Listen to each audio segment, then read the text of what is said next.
So welcome today to those who've decided to join me and find out a lot more about emotional intelligence, especially in the workplace, and how we can improve it.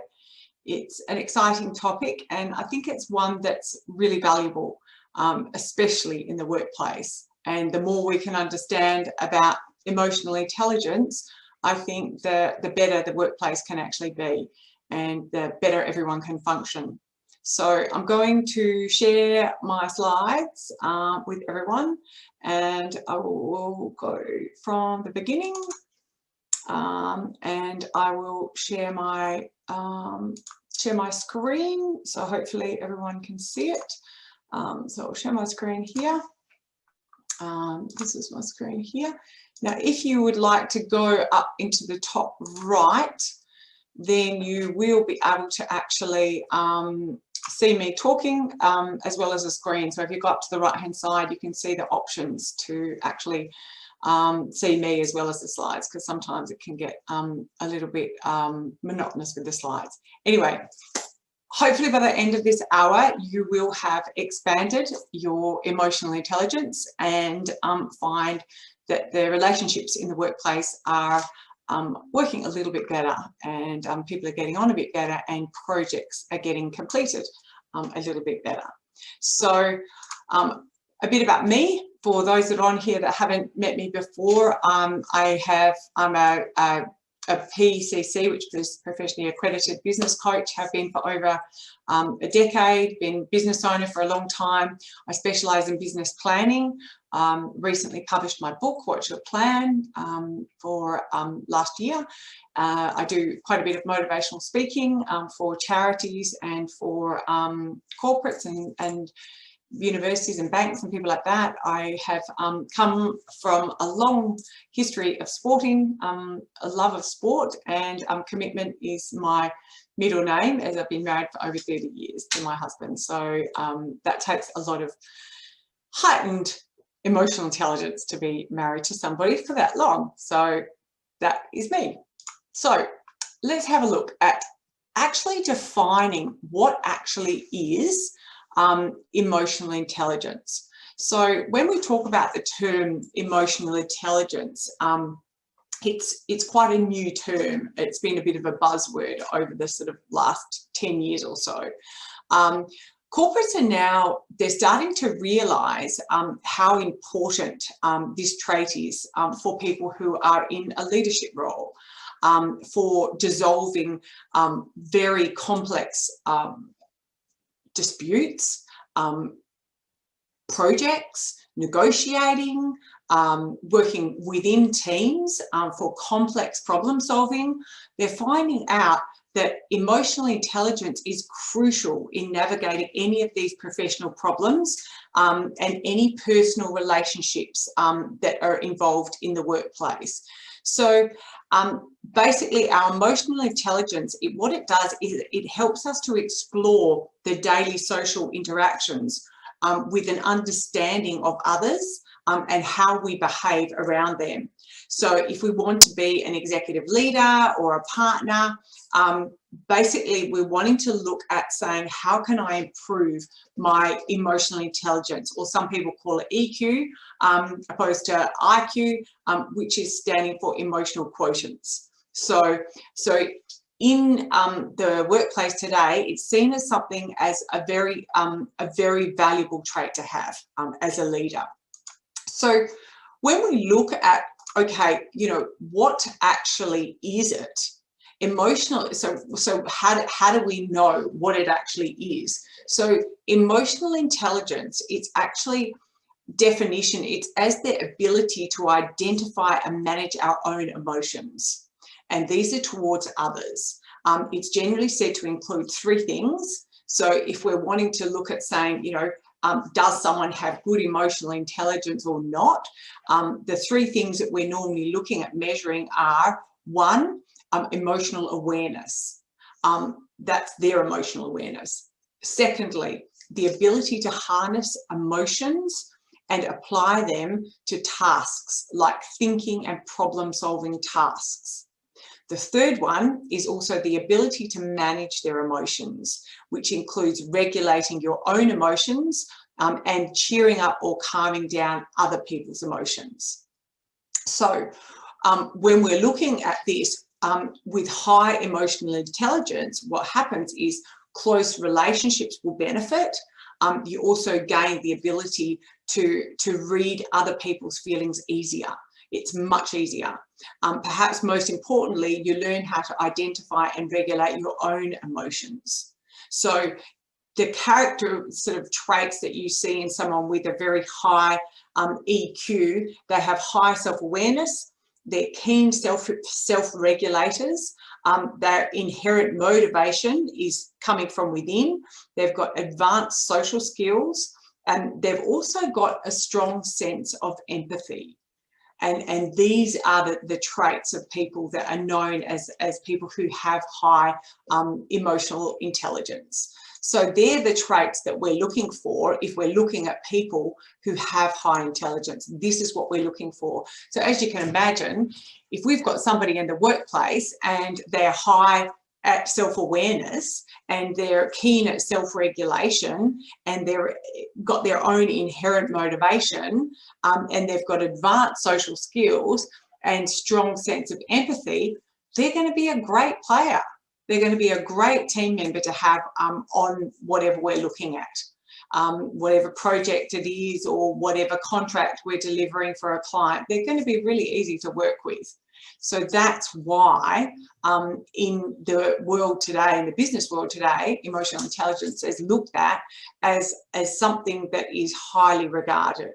So when we're talking about that, so if we look at saying, you know, the most overlooked candidate skill, I don't think it is anymore. I think it used to be, but I definitely don't think it is anymore. So when we're looking at somebody, you know, when we're looking at emotional intelligence or EQ or IQ, when, you know, once upon a time we would look at someone's abilities, especially in school and coming out of school and going to university. It was around science, it was around maths, it was around, you know, technology, and we're looking at all of these skills that they've learnt through their schooling life.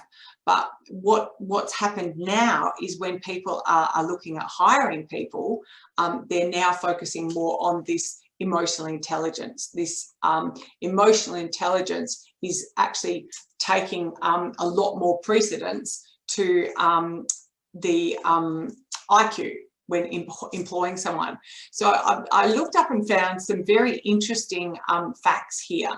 So since companies have started to introduce EQ into the business world, there's been a number of very impressive results from companies that have actually studied emotional intelligence of their leaders and used it as a preference in hiring with their workforce. So if we look at PepsiCo executives, they were selected over this period of time on having high EQ competencies.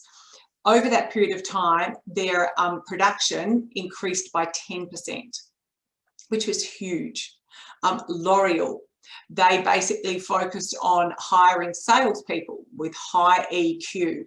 And what that did in 1 year alone, it produced $2.5 million more of sales just by focusing on EQ.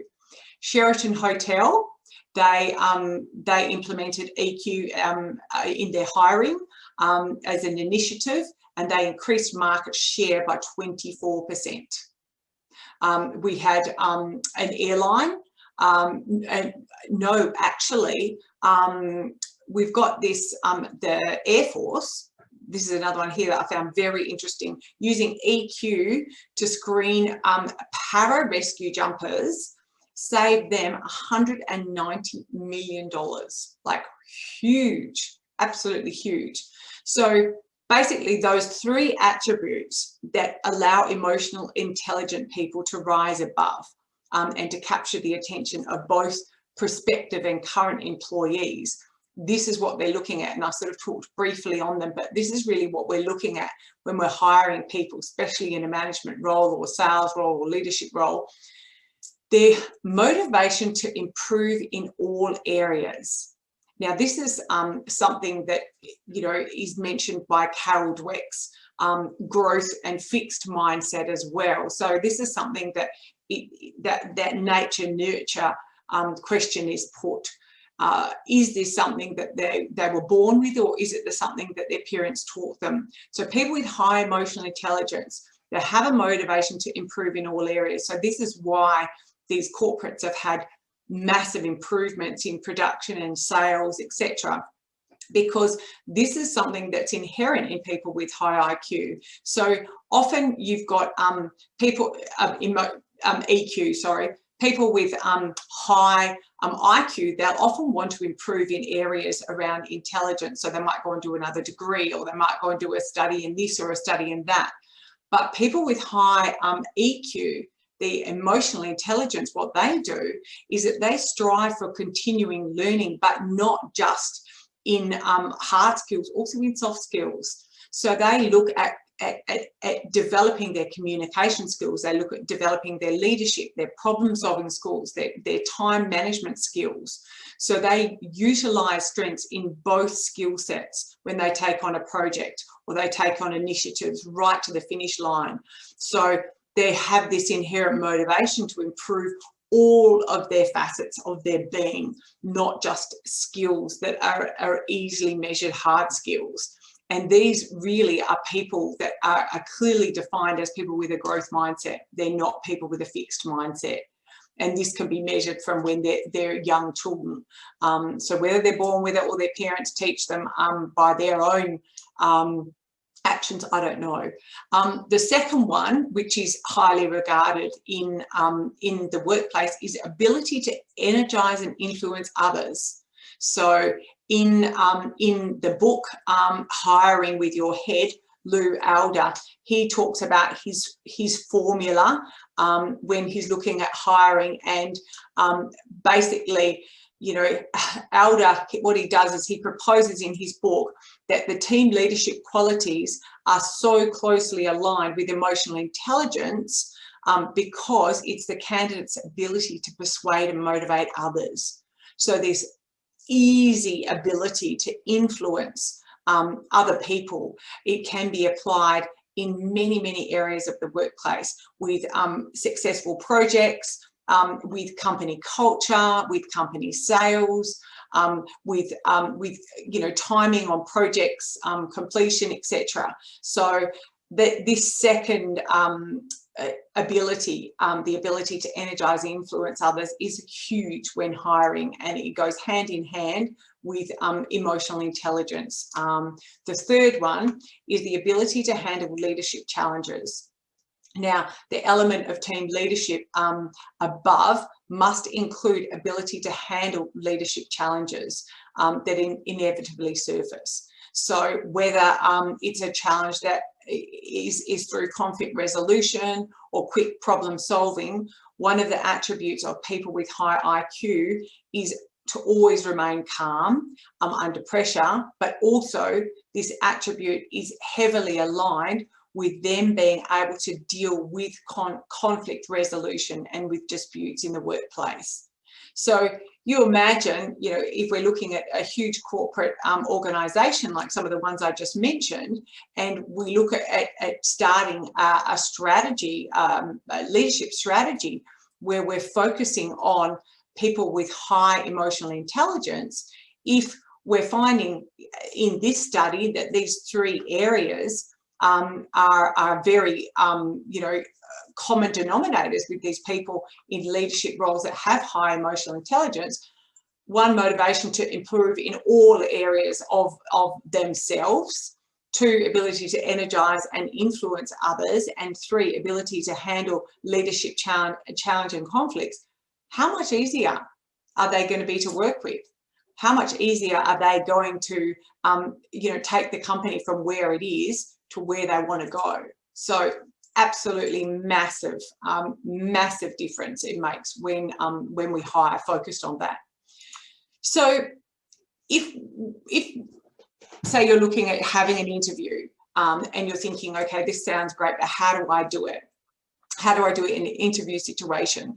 So here I've got some ideas of some questions that you can ask in an interview situation. So here's some emotional intelligence interview questions that you might want to write down. So starting with things like this, tell me about a time when you faced an ethical dilemma at work.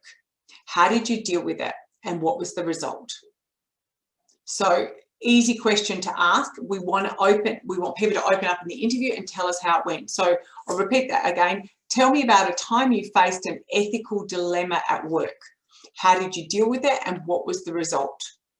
Great question to ask in an interview. Next one here I've got, tell me about a time someone criticized your work.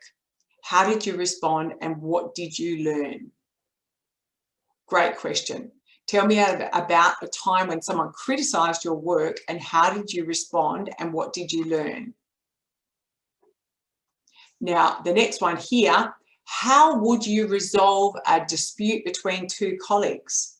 Really important question. If you're hiring for a role where they have a team, there's often conflicts between people. So we want to know how they resolve this dispute. Another one here that is a common one, if a customer calls to complain that the price of a product or service is too high, how would you handle it? And have we had that happen? Yes, most people have. So it's going to be interesting to see how they would describe it to you. Last question here, tell me about a time you had a conflict with your supervisor, or it could be your manager. How did you resolve it? Or you could be, tell me about a time when you had a conflict with someone in the workplace and how did you resolve it? So I hope people have written down some of these questions because they're great ones for hiring. So we've got these questions and now we want to say, well, how can we assess candidates' emotional intelligence? How do I know? How will you know? How do I know if they're high in emotional intelligence or not? So give your candidate some time to think about something that is personal to them, a personal experience. Give them hypothetical scenarios to test how they react. It's a really good idea to choose something that they're likely to face in the workplace if you actually hired them. And if your candidate describes a past experience, they should actually be able to elaborate and give you the entire picture. That's what we want. We want the entire picture of what happened. So what did your co-workers say after that? How did your relationship with your supervisor change? Or how did that relationship with that person change after that conflict? Did you face a similar situation with a different client? So I want you to pay attention to the candidate's body language as they answer the questions. Do they still get them to explain, do they still feel unhappy when they're talking about the negative feedback that they received from their manager? Or can they explain how they improved and as a result of the feedback they received, moved on? So if someone's had a situation where they've had negative feedback, can you feel if that negative emotion is still hanging there or if they've moved on and let it go and learned from it? It was probably valid. So tailor the questions that you ask the candidate to scenarios that match your company's operations for different roles, so that you can actually get real proper examples to them and scenarios to them. For example, if a salesperson claims that they don't react to a client's complaint, that could mean that they're indifferent. It could mean that they're unmotivated or give up easily. So we're wanting to find out, what is their response to these situations. So some red flags. I've got a few red flags that might give you an idea of, is this person high in emotional intelligence or not? So if the candidates give a variation of some answers like this, I would be looking at saying, maybe they're not quite high enough in emotional intelligence for the role.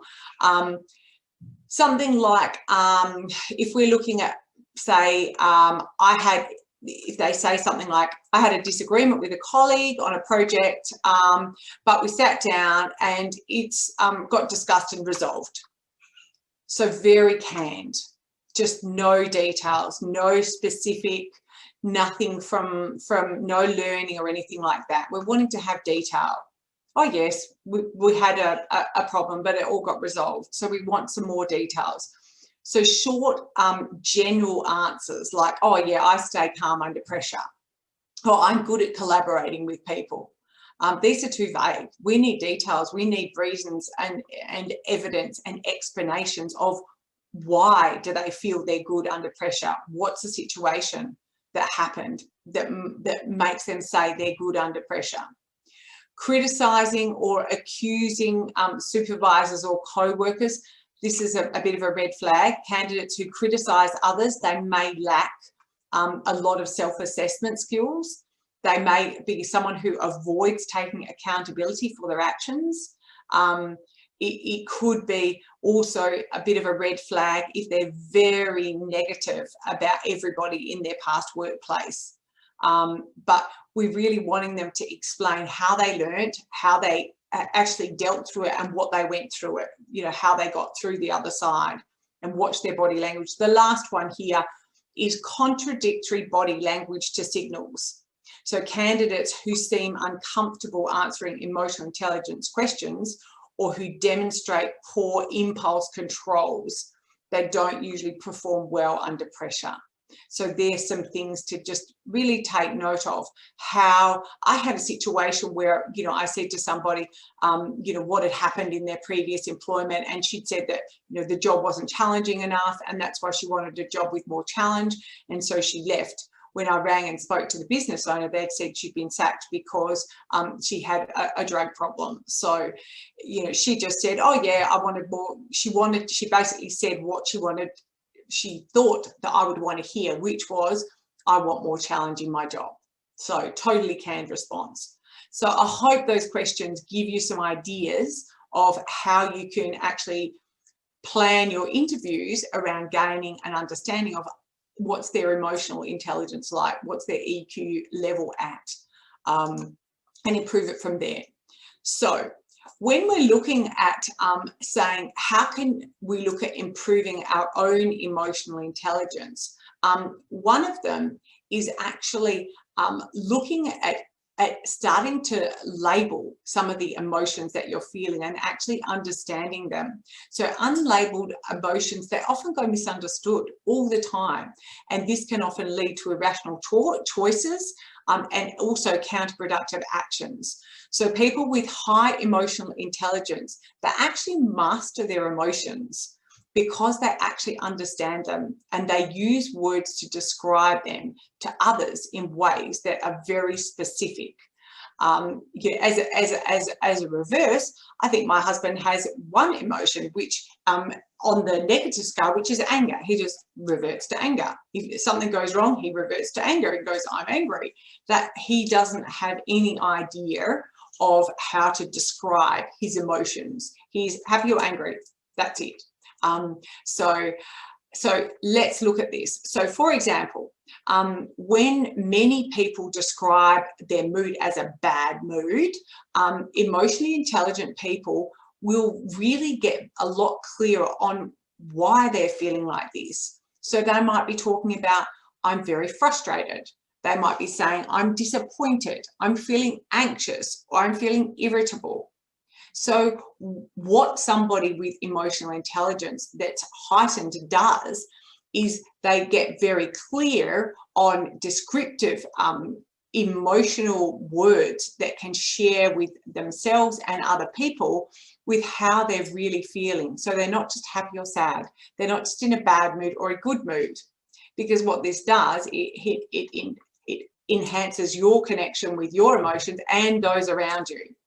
So instead of saying things like you're afraid or scared or say fearful, think of some other words that would convey this emotion better. So you might say you're scared or frightened or terrified.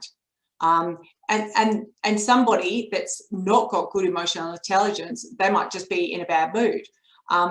If they're anxious or overwhelmed or worried, there are other words they could use: insecure, inferior, inadequate.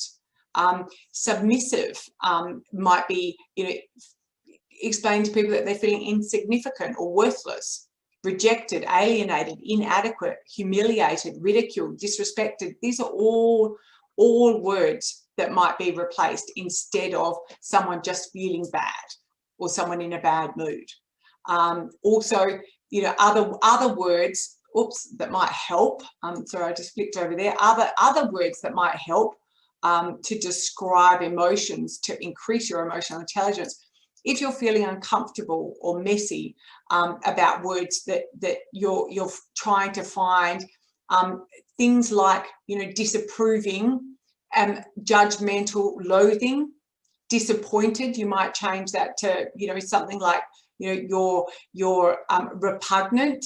If you're feeling awful, you might say you're feeling revulsion or aversion, avoidance. So getting deep into how you're actually feeling is going to make a huge difference with increasing that emotional intelligence. Some people, if they're feeling down, they might just say, I'm feeling down today. I'm just having a down day. Well, why? Let's look at saying, what are some words to describe that? Okay, I'm feeling a bit remorseful or guilty or abandoned or despair or inferior or isolated. If you're bored, it might be that you're feeling indifferent or apathetic. So having some of those words to describe feelings is going to make a huge difference with how you can actually connect with other people on a different level. Instead of saying, oh, I'm feeling happy today, what about I'm feeling optimistic? I'm feeling inspired. I'm feeling powerful. I'm feeling courageous. I'm feeling accepted, proud, confident, joyful, ecstatic, inquisitive, confident. These are words that are really going to take the emotional intelligence of you and your team to the next level. So start to think of different words instead of just happy, sad, angry, mad, etc. So if we're looking at saying, when we look at it, sorry, here I am here. When we're looking at building our emotional intelligence, I think the first thing is to come to terms with your own emotions. Understand how you're actually feeling. So practice acceptance of how you feel. And in looking at everything I reviewed and studied to put this together, one of the things that kept coming up time and time again, if you want to improve your emotional intelligence, start to sit down once a day for a few minutes. It could be in a meditation, or it could just be for a minute to just sit and breathe and actually connect. How do you feel? Start to understand how you feel.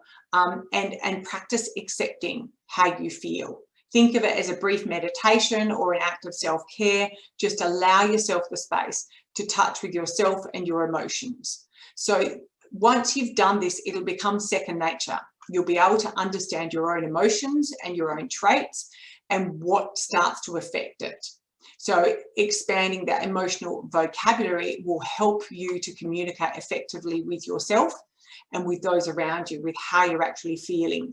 It's a real crucial building block in becoming more socially competent, with actually connecting with how you're feeling and articulating it and actually accepting and understanding it and just letting it be and just saying, I'm accepting it.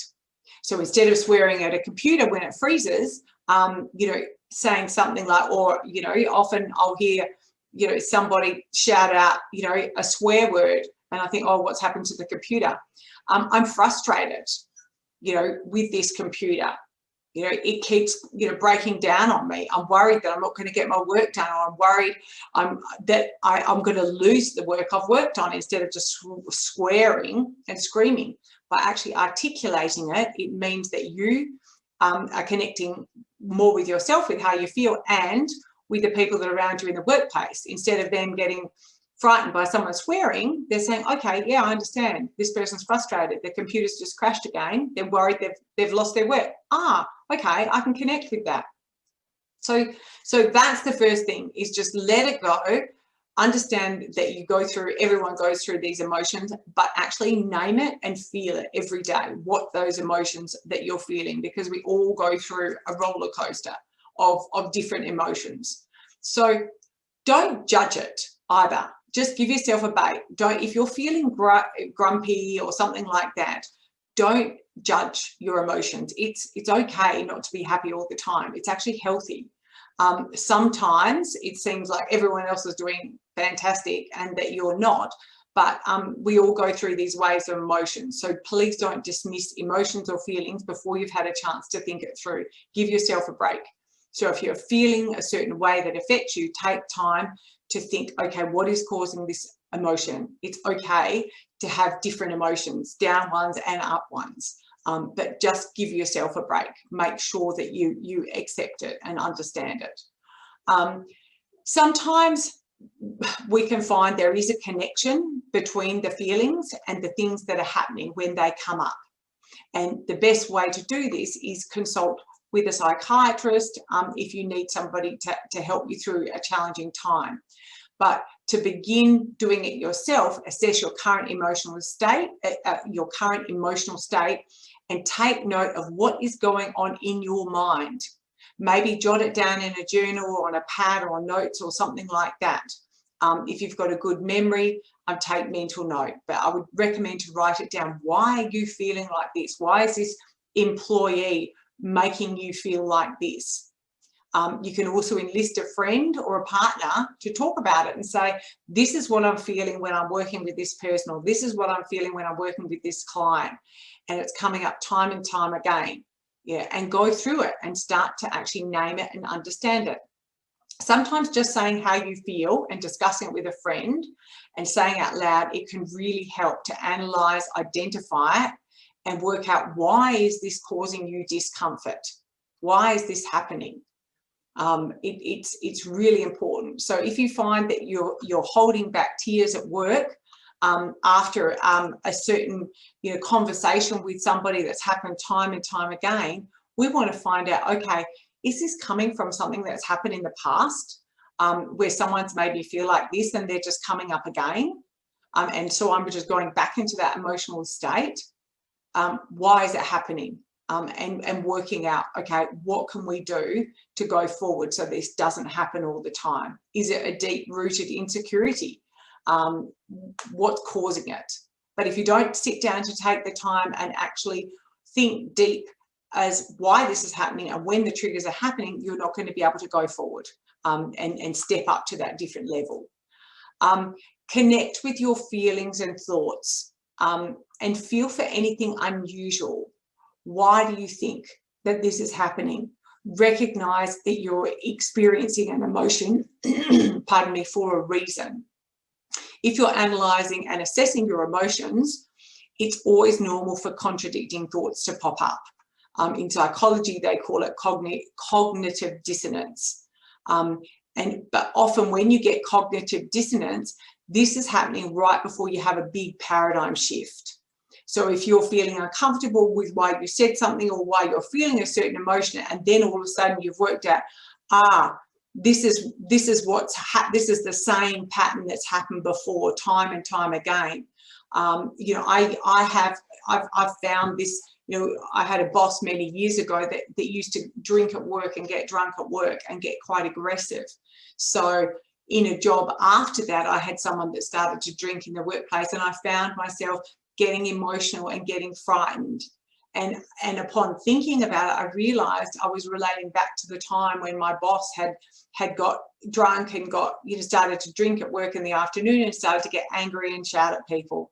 And I was getting that fear and that heart rate was racing.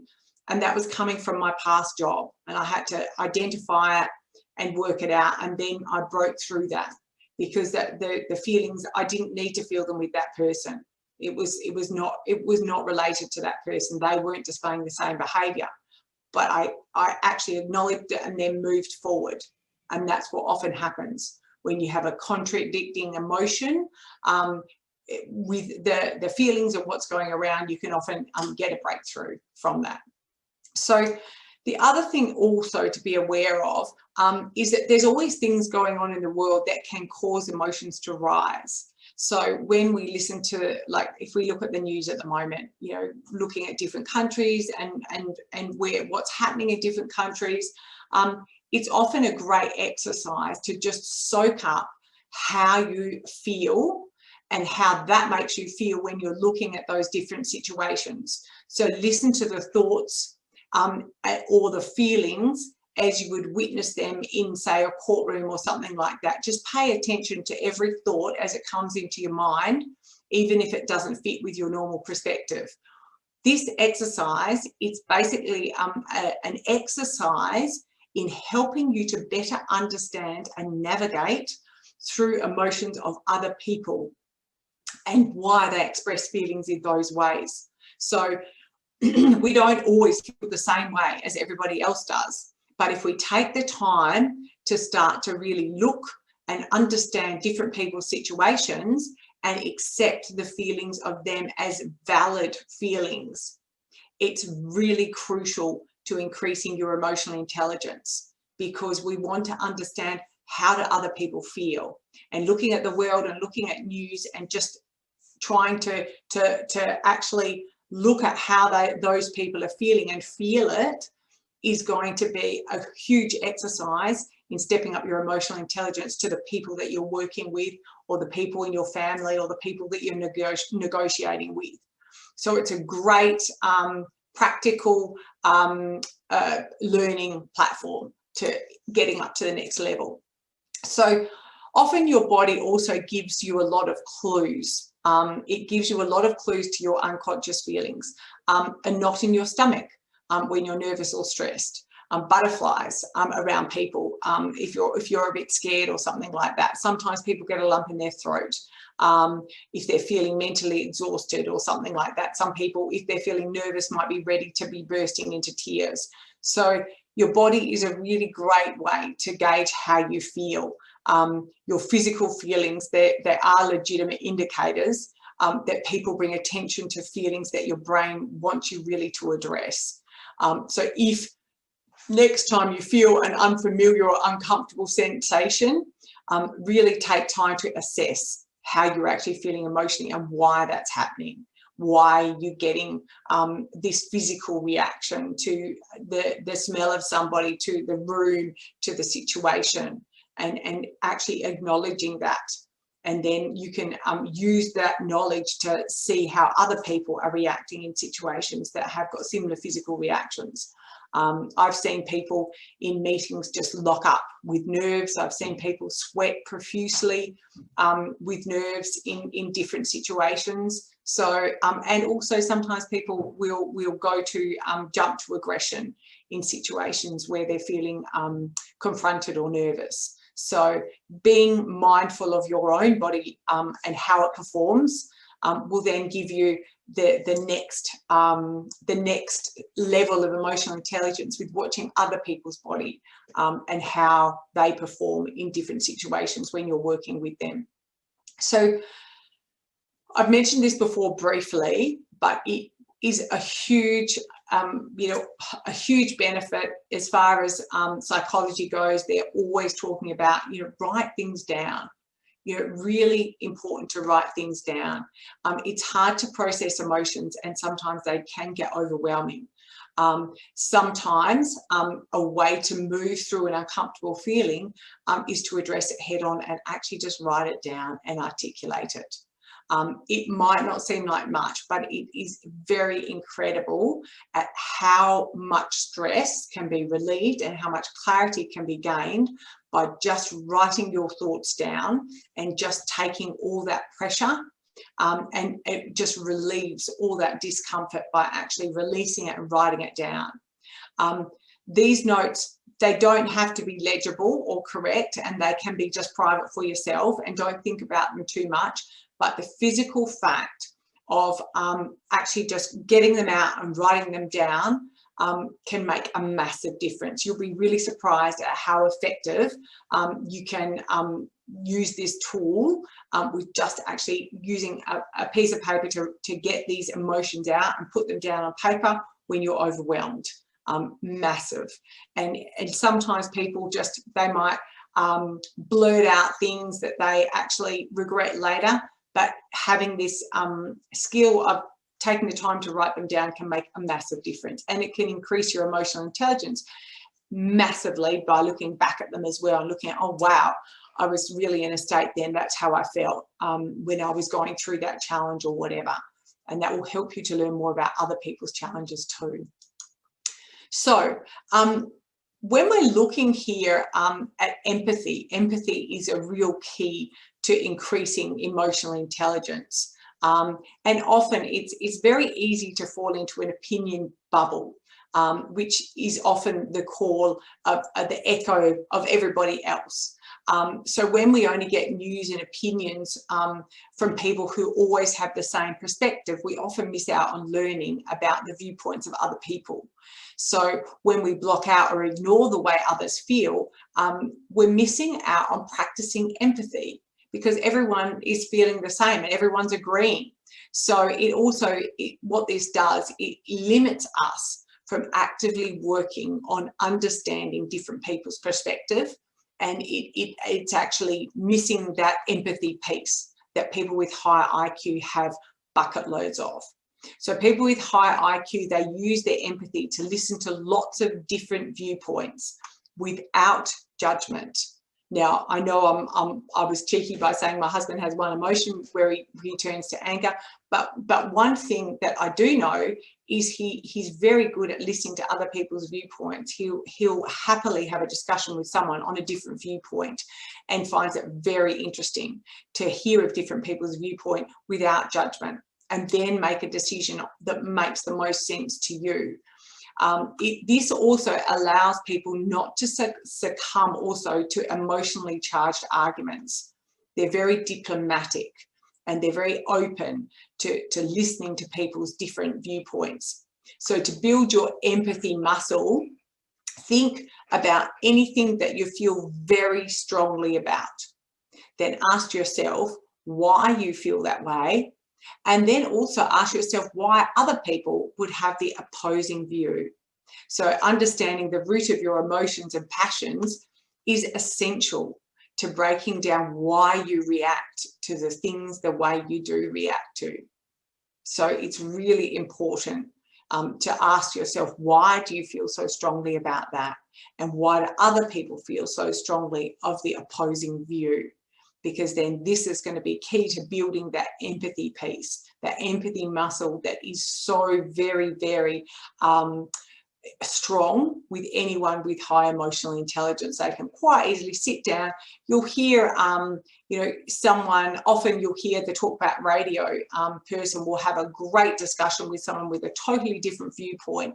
And it's very interesting, it's very engaging, and they're very empathetic, yet they hold their own view, but quite happily accept and listen to other people's points of view. And I think being a good leader, this is even more so when we're dealing with team members who see things from a totally different perspective. And we need to understand why they're feeling like this. What is their point of view? Why are they saying this? Why are they coming from that?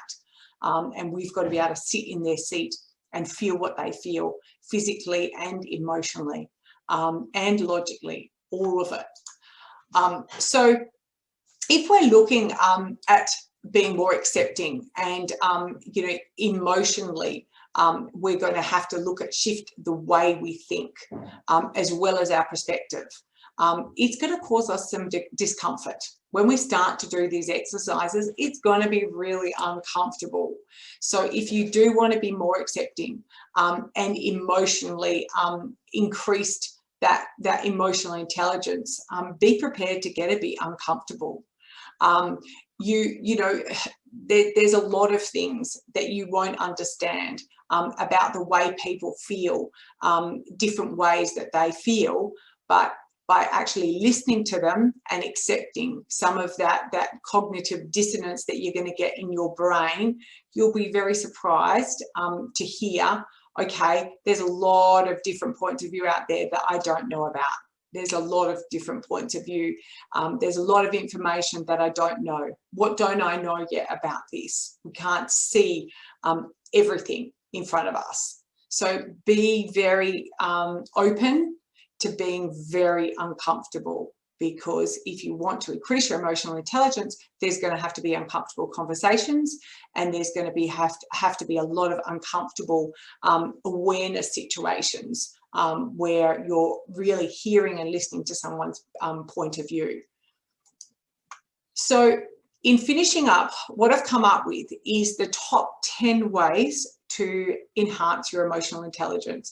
And, this might be something, that would be interesting to do as a professional development exercise in the workplace with your team. I mean, if you had a sales team, the higher someone's emotional intelligence is in sales, the better they're going to be at sales. So it might be something that you might want to do as a professional development workshop with your team, because if you're working with clients and team members on projects, it's going to be better if your emotional intelligence is heightened.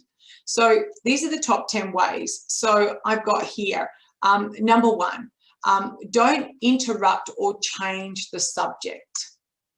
So if you're in a conversation and you feel uncomfortable with it and have a tendency to avoid the conversation or interrupt or distract or leave the conversation, just sit and feel, or stand and feel, how am I feeling? Why am I feeling like this? Why do I want away from this? Allow yourself the space and the time and just accept it. So that's verse 1. Don't interrupt or change a conversation if you're feeling uncomfortable or if you're wanting to run away from it. The second one, don't judge or edit your feelings too quickly. Please don't dismiss your feelings before you've had a chance to actually think them through. Healthy emotions rise and fall like waves. They peak, they fade. Your aim is not to cut them off before they get to the peaks. Your aim is not to judge. Your aim is just to feel and accept and acknowledge and learn, why am I feeling like this? Otherwise, you're going to find that you're cutting everything off. So, number 3, see if you can find connections between your feelings and other times you felt this way. So when a difficult feeling arises, ask yourself, when have I felt this feeling before? Doing this, it may help you realize if your current emotional state is reflective of your current state, or is it reflective of a past situation, like I gave my example of. So that was number 3. See if you can find connections between your feelings and other times you felt this way. That is really important, because so often I see people pulling the baggage from the past with them in the future. Let go of it. Get rid of it. Start afresh. We don't want to have that going on. Number 4, connect your feelings and your thoughts. When you're feeling something that strikes you as out of the ordinary, it's very useful to say to yourself, why do I think this way? So connecting your feelings and your thoughts. So oftentimes one of the feelings will contradict one of the other feelings, and that's normal. So we want to listen to your feelings like we're witnessing something, and not judging it, but by basically looking at what you can learn from that. Why am I feeling this way? Why am I thinking this way? Step back and look at it. Listen to your body. Listen to your body. A knot in your stomach while you're driving, it may be a clue that you're feeling your job is not secure, or it may be feeling that you're uncomfortable about a situation you're about to have. It may be a feeling that you're unprepared for a meeting, or you've not done a good enough job, or you've let somebody down. If you've got a knot in your stomach because you've let someone down or you're late, well, learn from that and listen to your body language and stop being late or stop letting somebody down.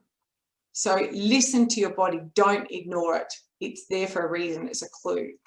Number 6, if you don't know how you're feeling, ask somebody else. People very seldom realize that others are able to judge how you're feeling. So ask someone who knows you. How am I coming across to you? You know, it may be very surprising and illuminating to you. You know, often I might say to someone, oh gosh, you're looking, you know, a bit down today. And they were like, no, I'm not down at all. I've got a lot on my mind. And I was just thinking through things. I'm really focused. No, I'm not down. What they were doing was totally different from being down. They were focused. So that having that clarity of saying to somebody how they're feeling and expressing to them how they appear to you, and then getting them to reflect how they're feeling, it's made that emotional connection totally change. So being able to articulate how somebody else is feeling and how they're coming across to you is helpful for you and for them. Number 7, tune into your unconscious feelings.